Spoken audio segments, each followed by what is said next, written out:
heittoa ja Aki Lahtinen sitä linkoamaan jälleen. Tyypillinen suomalainen tekopaikka tässä. Lahtisen pitkä heitto tuohon etunurkalle. Onko suomalaisia? On! Ja siellä on maali! Ari Chico Hjelm, jonka lempinimi Chico.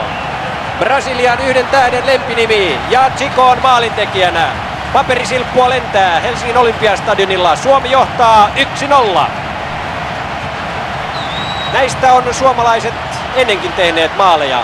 Lahtinen heittää brasilialaispelaajasta, tulee pallo ja sitten se pomppaa Hjelmille ja hän puskee ohi maalivahti Carlosin. Suomi johtaa 1-0.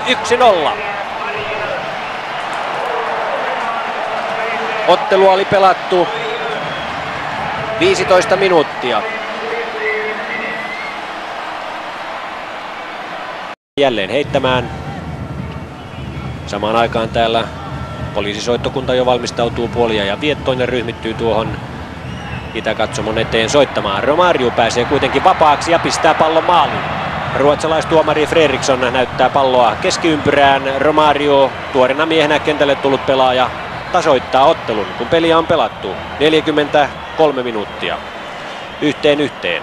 Tässä näette, kuinka helposti hänelle avautuu tuosta keskeltä väylämaalintekoon ja tuonne takanurkkaan hän sijoittaa pallon hyvin ohi Laukkasen.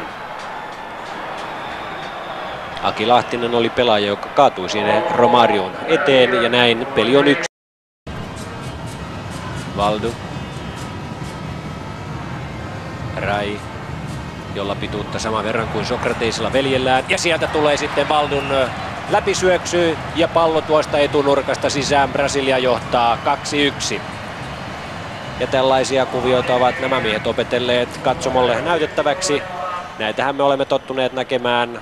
Brasilialaiset ovat innoissaan. He johtavat tätä ottelua nyt 2-1, kun ottelua oli pelattu 4 minuuttia.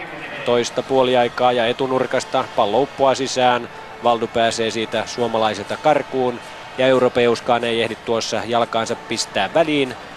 20 metriä ennen Brasilian aluetta ja tuossa ei ollut paitsiota. Miller pääsee yksin harhauttamaan Laukkasen ja tekee maalin. Näin Brasilia siirtyy 3-1 tässä ottelussa johtoon ja tuo tilannehan lähti melkoisen kaukaa, kun Miller sitten päätti tuon läpisyöksynsä. Tässä näette, Miller on siellä yksikseen. Ilmeisesti ei ollut sitten paitsiossa. Tuolla toisella laidalla täytyy olla joku suomalainen pelaaja ja näin ei paitsiota liputettu ja Miller kiertää myös siitä sitten Kari Laukkasen, työntää pallon tuonne itselleen eteen ja aivan tyhjään maaliin hän pääsee siirtämään brasilialaiset 3-1 johtoon.